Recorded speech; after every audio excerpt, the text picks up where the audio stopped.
suite de cet entretien décalé avec le docteur Akouré Davin, homme politique de premier plan, le démocrate avec Guinzouba Davin, maintenant démocrate libre, bon, c'est comme s'il était en prison, maintenant il s'est libéré, on ne sait pas de quoi. Patriote cache pour le Gabon, docteur Davin.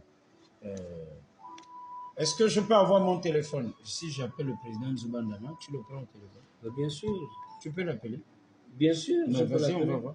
Oh, je crois que... Ah non, mais là, tu vois, là, il me fait la politique. Non, c'est pas... Non, mais nous avons... Essayons de voir. Non, il y a deux choses. Il y a les relations politiques et les postures politiques. Non, mais est-ce que tu peux? Et il y a les relations humaines. J'ai de très bonnes relations humaines avec mon grand frère. Hein. J'appelle bien mon grand frère, le président Guy Zoubandama. Maintenant, sur le plan politique, il y a eu des incompréhensions, comme ça peut arriver entre plusieurs entités. Mais sur le plan personnel, il n'y a aucun problème. Et merci à toi de me donner la possibilité de le dire. D'accord. On constate, et tu manques énormément aux Gabonais par la qualité des travaux et des interventions, parce qu'il n'y a pas que des interventions, à l'Assemblée nationale. Est-ce qu'il y a eu un complot contre Davin? Non, il n'y a pas de complot contre moi. C'est un choix volontaire. Nous avons aujourd'hui une structure politique qui s'appelle le démocrate libre et qui est dans l'analyse de la situation actuelle. Mais notre inquiétude, et c'est ce que nous constatons, c'est que ce que nous avons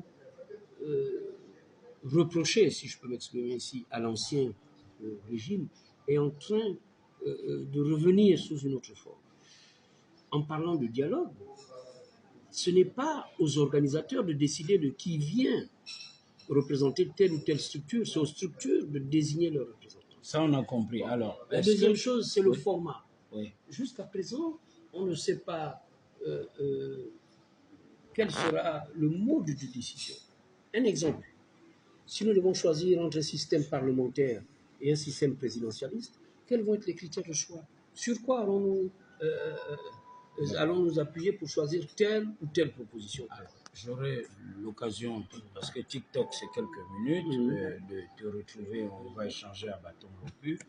Je ne sais pas si tu as écouté le doyen Révangué, qui s'est fait le porte-voix des dignitaires et notables du Gabon, qui dit que si c'est pour bien faire les choses, on peut ajourner la date du dialogue.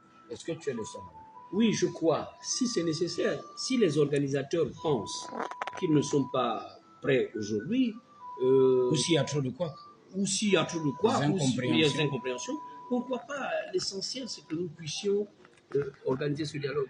J'aurais pu vous donner mon point de vue si on avait un peu plus de temps. Vous, tu me vous vois alors qu'on le oui, sait. mais tout à l'heure, c'est vrai. Bon, vous avec le caméraman. Donc, je pense que ce dialogue, on en attend beaucoup.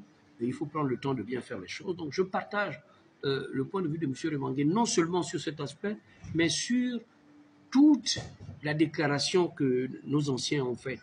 Et je pense qu'il est important aujourd'hui que ceux qui nous commandent sachent que ces anciens, il faut les écouter. Très bien. On a parlé de Remangué. Tu me permets, je vais à ta voix. Ouais, vas-y, on va reconnaître sa fille. On va reconnaître sa fille. Elle s'appelle D'amour, belle marquise, Bobo Zemou. C'est vrai, si elle avait mon âge, je lui aurais fait le cours aussi. J'aime bien les coupins de son visage. Et bon, là, en une seconde, je vous plais ou pas? Député Revangué. Je vous suis souvent. C'est votre père qui a parlé récemment? C'est mon père, oui. Oh. Je peux faire la bise? Je ne suis pas interdit. Une bise honorable. Mais je transmets. Avec impunité. Vous me impunité. faites la bise par rapport à mon père. Oui. Ah, d'accord. Ok, je vais transmettre. Cash. Merci.